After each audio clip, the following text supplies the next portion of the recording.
Chers auditeurs, chères auditrices de l'émission Réseaux sociaux, amis, ennemis de la jeunesse, bonjour et bienvenue à vous. Je suis Mélisande Monteau, votre hôte. Je reçois aujourd'hui pour cette édition une dame originaire de Kinshasa, Madame Carla Delisangui, qui est une femme entrepreneur et chef d'entreprise spécialisée dans le domaine de la beauté depuis plus de 8 ans. Son expertise englobe les prestations en tant que maquilleuse, esthéticienne, coiffeuse et formatrice en maquillage professionnel. Elle a fondé sa propre entreprise, La Fashionista et Carla Beauty, qui est spécialisée dans la vente des vêtements, des perruques, des extensions de cheveux ainsi que d'autres services liés à la beauté. En parallèle, Carla Delisangui est active dans le monde digital en tant que chef de projet et social media manager.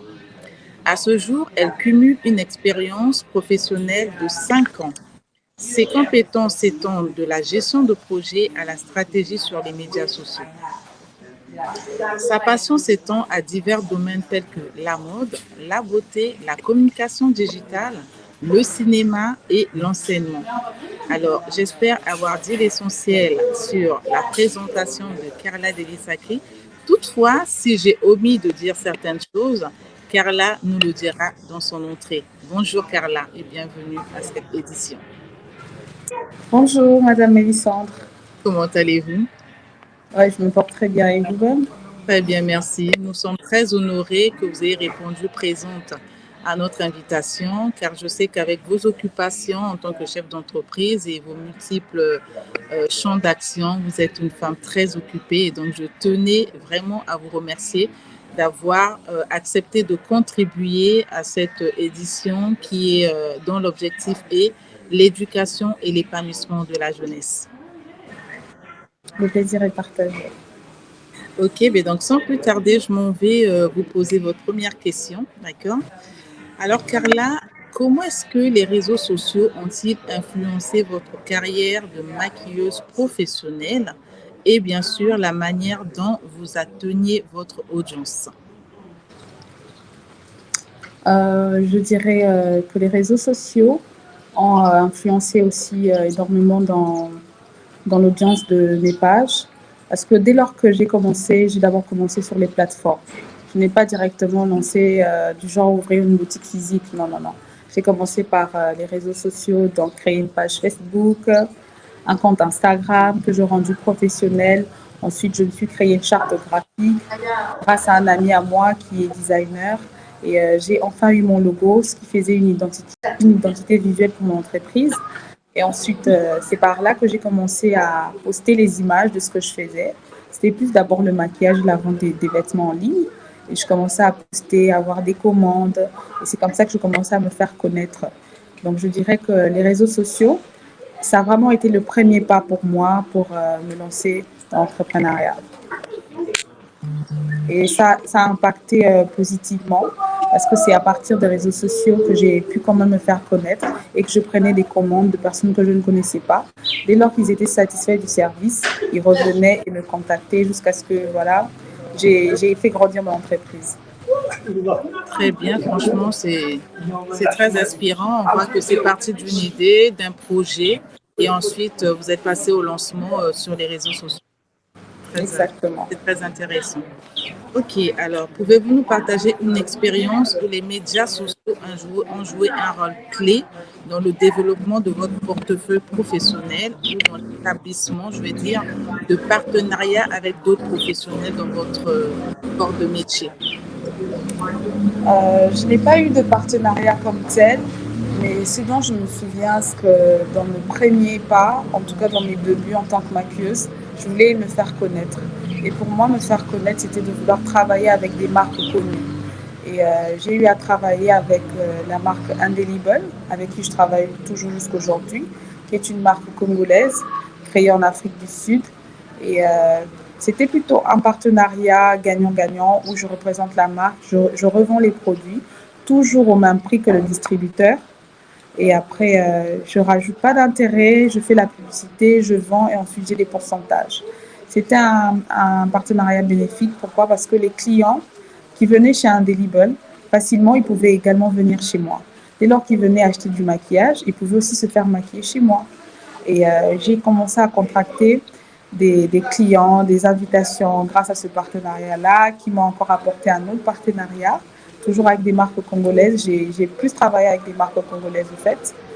Infinity Beauty et ensuite Rachel Chipouya. Donc, en gros, j'ai fait 3 partenariats dans mon domaine de maquillage. Et c'est à partir de là aussi que je me suis un peu sortie sur les réseaux sociaux et j'ai lancé vraiment ma carrière à grands pas. Très intéressant ça. Alors, je suis tentée de vous poser une question pour creuser un peu plus. Vous avez parlé qu'il y a gagnant-gagnant sans pour autant mettre un intérêt supplémentaire sur les produits que vous vendez. Quelles étaient vos stratégies justement pour bien vendre et pour obtenir des commissions sans mettre une marge sur ce partenariat que vous avez conclu? Étant donné que c'était ça le partenariat, c'était ça le contrat, je n'ai pas le droit de mettre un autre prix. Ils voulaient garder vraiment le prix initial. Pour un début, c'était 5%, chose que je trouvais. Alors, qu'est-ce que je faisais? Moi, je commençais plutôt à communiquer de ma façon.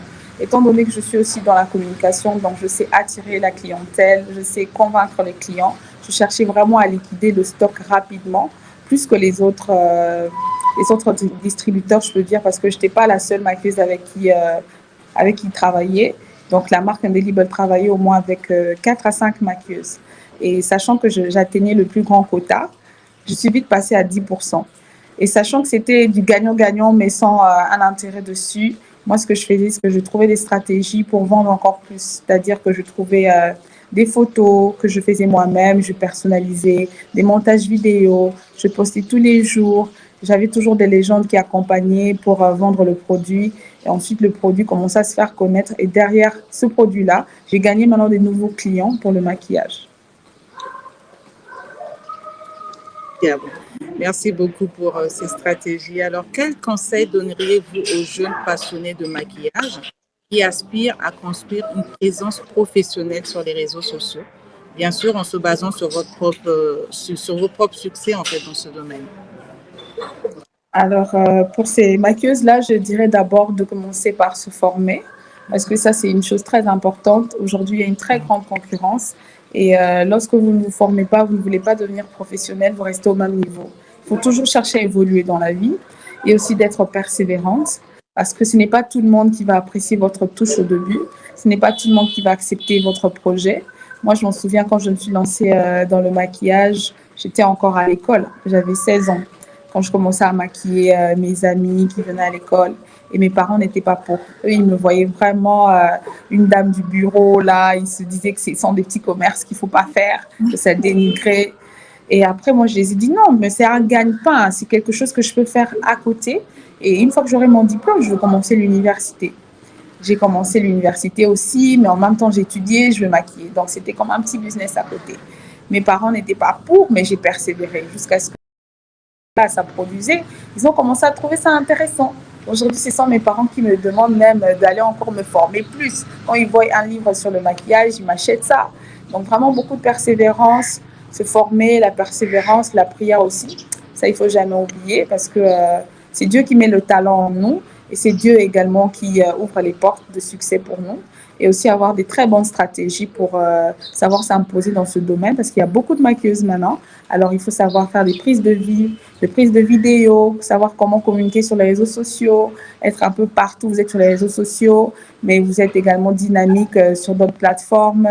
Chercher des partenariats aussi qui peuvent vous booster. Et voilà, c'est un peu ça. C'est très bien, la formation, un point clé, valorisant aussi ce que l'on fait.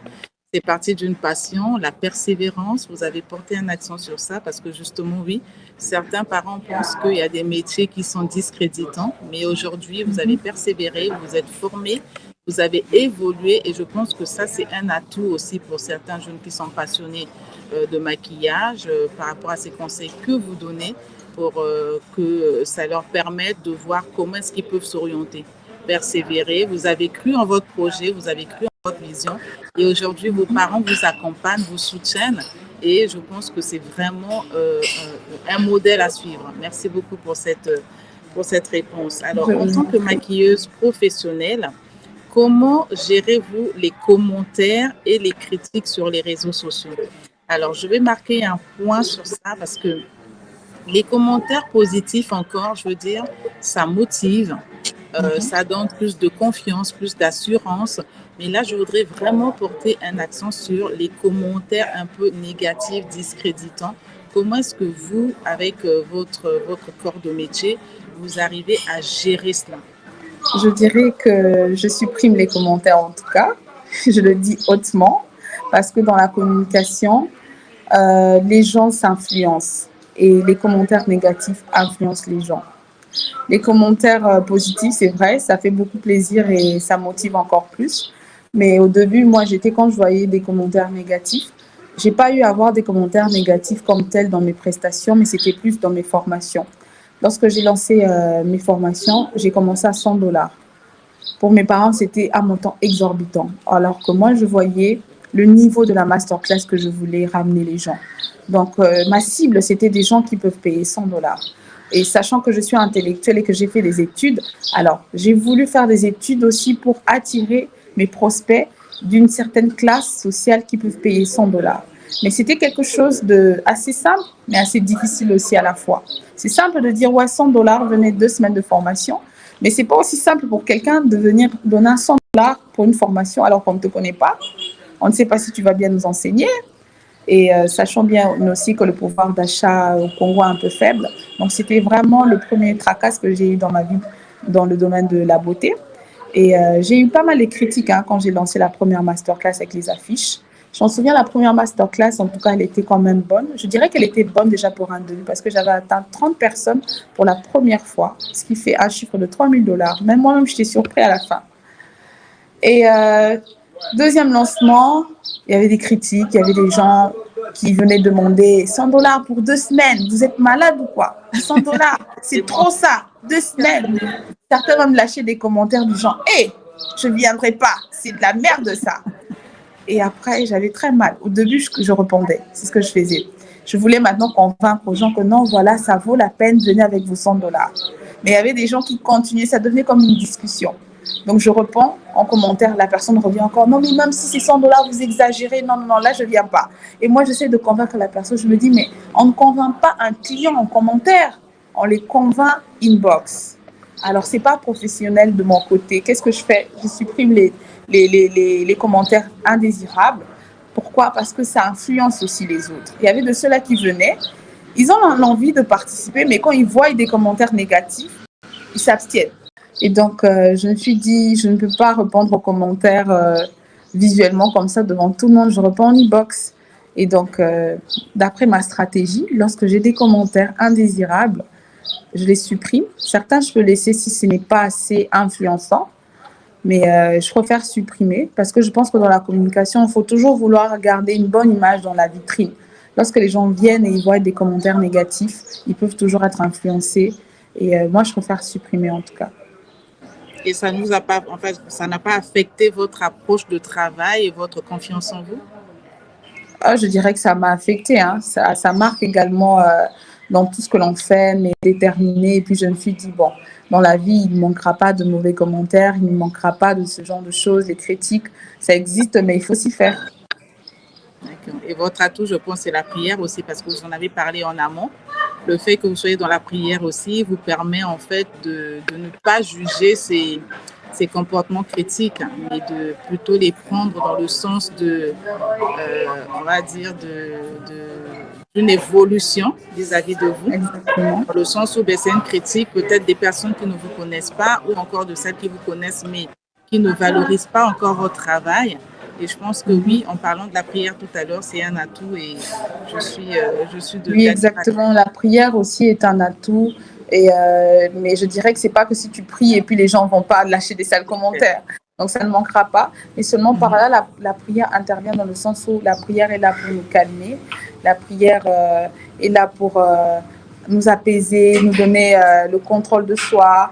parce que la Bible nous dit garde ton cœur plus que tout. Donc ça me permet de garder mon cœur parce que si seulement je me laisse un peu attaquer par ces commentaires, je peux mal réagir, ce qui ne ferait vraiment pas une bonne réputation pour mon entreprise. Je ne suis pas censée mal répondre les clients. Ils sont libres de faire le choix s'ils vont venir à la masterclass de $100 ou pas. Tout ce que moi j'ai à faire, c'est de les convaincre pour qu'ils viennent. Mais je n'ai pas besoin de le dénigrer, de dire que si tu n'as pas $100, ne viens pas, quitte ma page. Je ne peux pas répondre comme ça à un commentaire. Donc, c'est un peu ça. Mais n'empêche que ça, vous n'avez pas un peu envie quand même d'arrêter ces personnes-là avec des paroles un peu plus, je veux dire, un peu plus fortes. Vous n'avez pas ce sentiment-là des fois? Si, ça m'est arrivé. Je ne suis pas parfaite. Hein. Je vous jure que j'ai déjà recalé 3 clients. Hein. Wow. 3 clients en commentaire. Je n'avais vraiment pas apprécié les commentaires. Je les ai ramassés. Mais je me suis dit, non, je ne le ferai pas. Je ne peux pas commencer à me discuter avec les clientes comme ça sur les réseaux sociaux. Je m'en souviens même une fois, une autre cliente qui vient maintenant, elle prend ma position. Mais en même temps, j'avais trouvé ça honteux parce qu'à la fin, elle me dit, non, madame, il ne faut pas répondre à des imbéciles comme ça. Laissez tomber. Et puis, je me suis dit, non, je préfère ne pas répondre à des commentaires indésirables, mais plutôt les supprimer. Alors, j'ai bien aimé ce que vous avez dit sur, vous avez osé lancer une masterclass de $100, sachant que, à moins que je n'ai pas peut-être saisi, sachant que vous n'aviez peut-être pas encore des références en tant que telles dans le domaine. C'est ça ou c'est pas ça? Oui, c'était ça. Vous vous êtes appuyé pour oser, en fait, défier et lancer cette masterclass là à $100, sachant que parallèlement vous n'avez pas de référence, parce que de nos jours les gens ils veulent avoir des références, avec qui vous travaillez, qu'est-ce que vous avez déjà fait, et ces références là généralement sont basées sur des marques connues. Exactement. Des personnes qui ont déjà une certaine notoriété.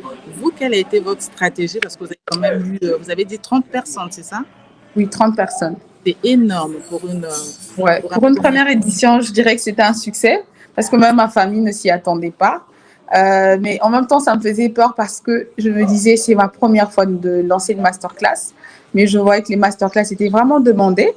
La demande était forte, mais il n'y avait pas d'offre. Je me suis dit, je veux me démarquer. Je veux créer ma propre notoriété. Je veux me faire connaître. Mais comment me faire connaître? Je me suis dit, OK, je veux me baser sur les formations. Je veux chercher à créer une notoriété dans le maquillage, mais dans les formations.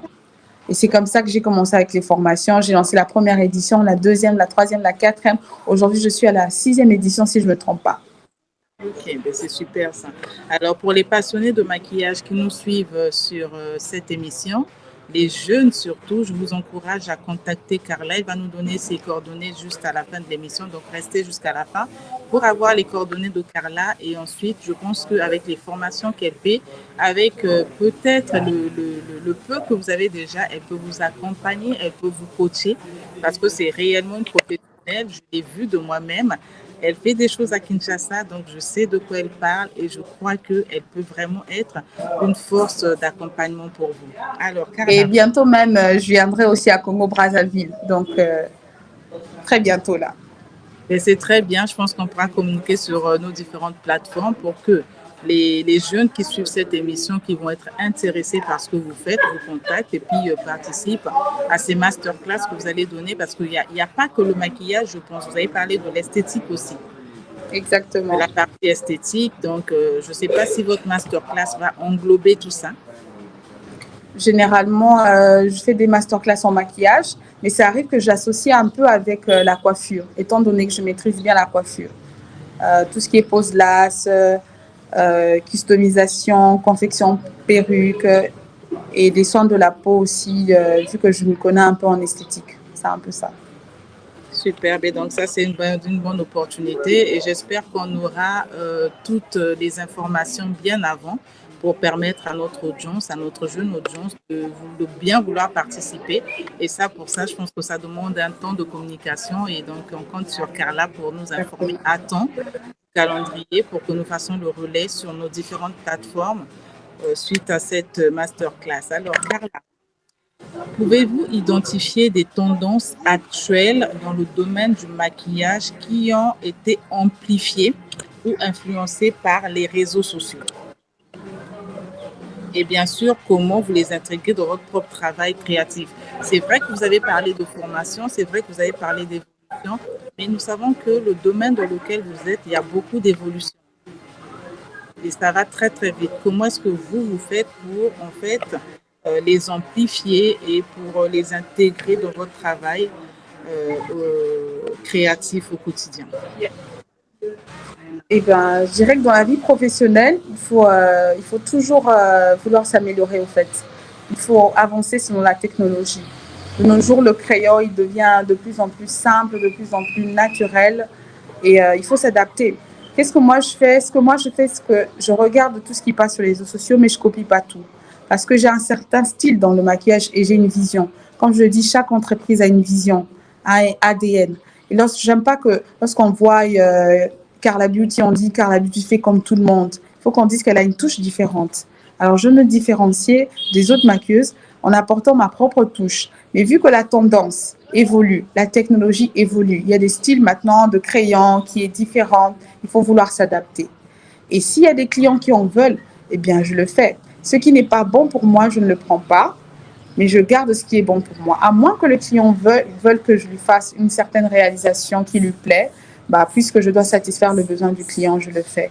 Mais j'essaie toujours de m'adapter, d'adopter cette tendance-là. Et si je trouve que cette tendance-là est un peu trop posée, je peux l'adapter à mon style pour qu'elle reste toujours identique à ma touche de maquillage. C'est ce que je fais généralement. Je vais donner un exemple avec le traçage du crayon. Eh bien, pour les femmes qui se maquillent, elles savent que de nos jours, pour tracer le crayon, on commence par le plaquage des sourcils. Donc, on va prendre un gel à sourcils ou bien un savon. On va d'abord plaquer les sourcils à l'aide d'un pinceau goupillant. Et lorsqu'on goupille les sourcils, on les plaque. Il devient vraiment bien plaqué. On pose le crayon dessus. Vous pouvez poser le crayon en crayon vraiment lac pencil ou soit le crayon. Et ça dépend d'une maquilleuse à une autre. Mais moi, généralement, je n'utilise pas le crayon en pâte. J'utilise que le crayon en crayon vraiment pencil là. Et lorsque je fais le style de crayon naturel, je n'aime pas faire beaucoup de traits. Il y a de ceux qui font beaucoup de traits à l'intérieur et ça ressemble à un tatouage. Moi, mon style du crayon, c'est le style du crayon micro-shade. J'aime qui donne un effet naturel. Et je ne mets pas de concealer au début. Au début, là, je laisse l'effet naturel. Qu'on ne voie pas que les sourcils commencent là. Je mets plutôt une teinte un peu plus claire vers le bout. Donc ça, c'est mon style. J'ai adopté le style du crayon type naturel, mais j'ai ramené ça à ma touche et j'en ai créé un style pour moi. Donc j'accepte la tendance, mais si la tendance n'est pas vraiment ce que moi je veux, je ne la prends pas. Et si je peux la prendre, je l'adapte à ma touche au fait. Et par rapport à vos clients, est-ce que ce que vous leur conseillez, ça va de soi? En fait, est-ce qu'ils épousent votre tendance ou est-ce que vous rencontrez des clients aussi qui viennent avec leur choix, d'après ce qu'ils ont vu sur les réseaux sociaux, sur une différente plateforme ou encore dans un magazine? Est-ce que vous acceptez d'appliquer ce que le client vous demande de faire aussi? Ou vous restez typiquement sur votre tendance? J'accepte parce que le client, il vient avec son style, il veut ça. J'accepte. Mais ce que je fais, je conseille. Si je trouve que ce que vous me ramenez comme style ne va pas avec votre couleur de peau, par exemple, ou ne va pas avec la forme de votre visage, je vous dis clairement, madame, c'est beau ce maquillage, mais sachez que ce maquillage ne va pas aller sur vous. Cette couleur ne va pas aller avec votre habillement. Je vous conseille ceci, cela. Mais si la cliente ne veut pas écouter mon conseil et qu'elle veut carrément qu'on lui fasse ce qu'elle demande, bah, je me plie à sa demande. Mais au moins, je sais que je suis la maquilleuse qui oriente et qui conseille aussi. Tout à fait. Et ça, c'est important. On ne le voit pas très souvent parce qu'il y a justement des maquilleuses qui n'évoluent pas malheureusement dans leur créativité. Donc, elles font un peu du copier-coller ou elles adaptent le même maquillage un peu à tout le monde. Et donc, ça, c'est quelque chose à féliciter. Merci beaucoup, Carla. Nous allons bientôt atterrir et le titre de cette émission, c'est bien Réseaux sociaux, amis ou ennemis de la jeunesse. Au travers de votre partage, de votre expérience, Carla, nous voyons que les réseaux sociaux vous ont réellement aidé dans votre visibilité, vous ont réellement aidé dans vos entreprises. Mais nous savons que également, bon, quand on parle de réseaux sociaux, je veux vraiment mettre un accent sur ça, c'est les canaux que nous utilisons et il y a des médias sociaux, c'est-à-dire le contenu que nous trouvons sur les réseaux sociaux. Ma question ici est de savoir, enfin, que pensez-vous de ces médias sociaux-là, c'est-à-dire du contenu qui est mis sur les réseaux sociaux par rapport à notre jeunesse? Est-ce que vous pensez que c'est ami ou ennemi de la jeunesse d'aujourd'hui? Et si vous pouvez nous dire, nous donner plus de réponses, en fait, de creuser par rapport à votre réponse, s'il vous plaît. Eh bien, par rapport à cette question, je dirais que je suis au milieu parce qu'il y a deux cas au fait. Donc, je pense que les réseaux sociaux peuvent être amis de la jeunesse si vous l'utilisez dans le bon sens. Par exemple, moi, les réseaux sociaux m'ont beaucoup aidé et je pense que ça a été comme un ami qui m'a accompagné au début pour ma visibilité. Bien qu'après, c'était plus trop les clients sur les réseaux sociaux, c'était maintenant du bouche à l'oreille, ce qu'on appelle le marketing relationnel. Voilà, ça m'a beaucoup aidé pour sortir, au fait, je dirais, pour me lancer. Mais en même temps, les réseaux sociaux, si vous l'utilisez mal, au fait, il sera votre ennemi. Mais seulement, il faut savoir, il est ami en quoi? Moi, je dirais côté publicité, mais du côté éducationnel, il y a un ennemi. Parce qu'on voit maintenant du n'importe quoi sur les réseaux sociaux. On voit des pages qui vendent de choses pas bien.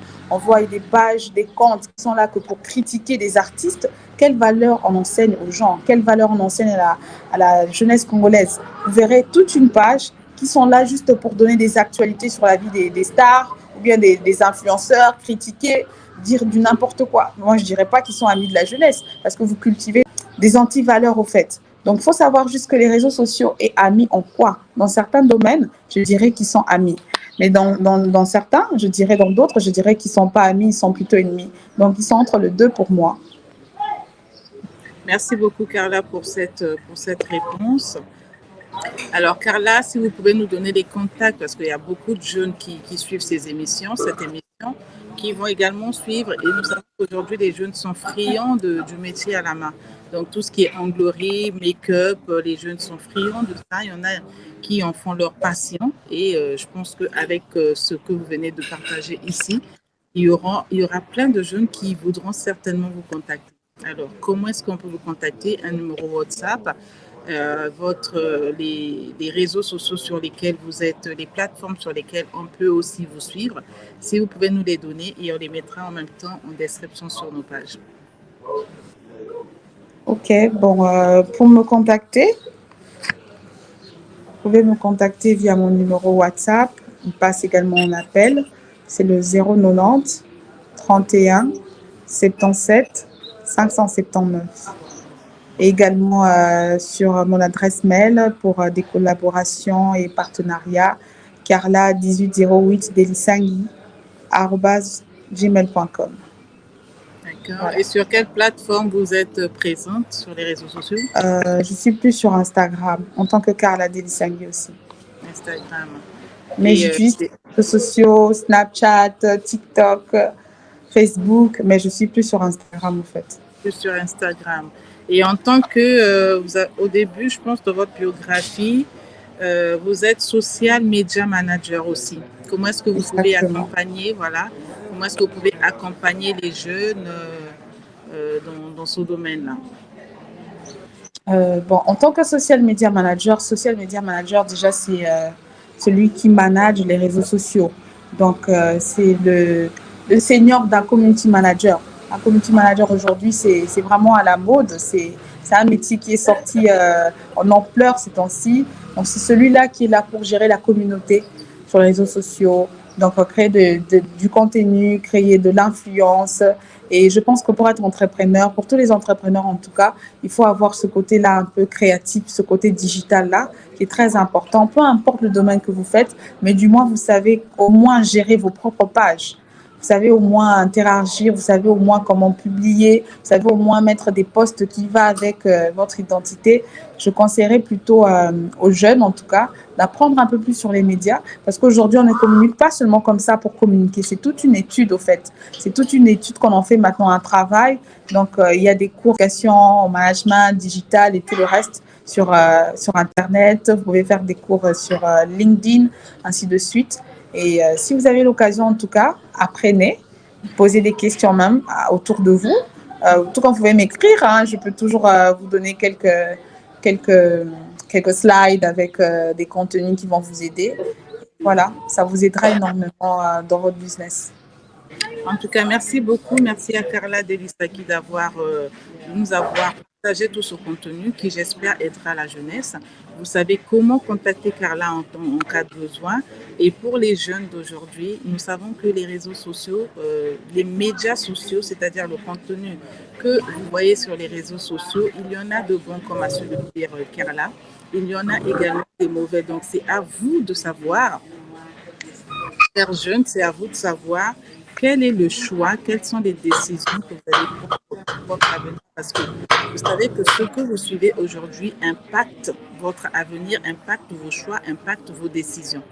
D'où cette émission pour vraiment conscientiser, éduquer et emmener la jeunesse à l'épanouissement avec des valeurs nobles. Et Carla a su le dire. Et donc, vous nous recevez chez vous tous les derniers mercredis du mois. En ce moment, nous le faisons en mode interview.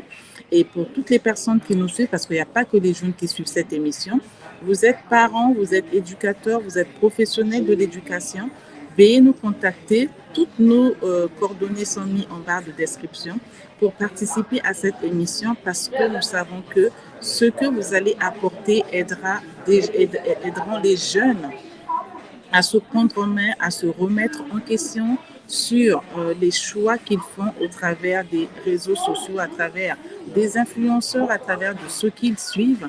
Nous avons vraiment besoin de vous pour créer une génération future équilibrée, impactante et voilà, on va dire responsable. Donc merci encore à Carla. Dans cette émission, nous enregistrons Carla et à Kinshasa.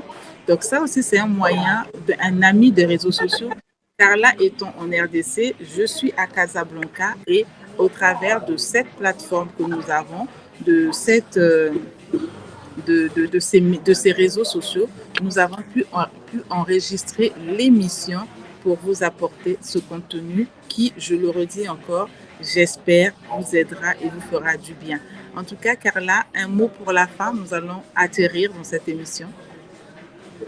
Ok, le mot de la fin que je veux adresser à tout le monde, c'est beaucoup de courage, beaucoup de persévérance, que vous soyez entrepreneur ou pas, maquilleuse ou pas, en tout cas persévérer, parce que même la vie d'employé, c'est pas facile. Il n'y a rien qui est facile au fait. Hein. Vous allez dire, être entrepreneur, c'est bien, mais c'est difficile aussi. Donc, beaucoup de courage dans tout ce que vous faites, beaucoup de prières, et ça va aller, ça va marcher. Continuez de tenir le coup.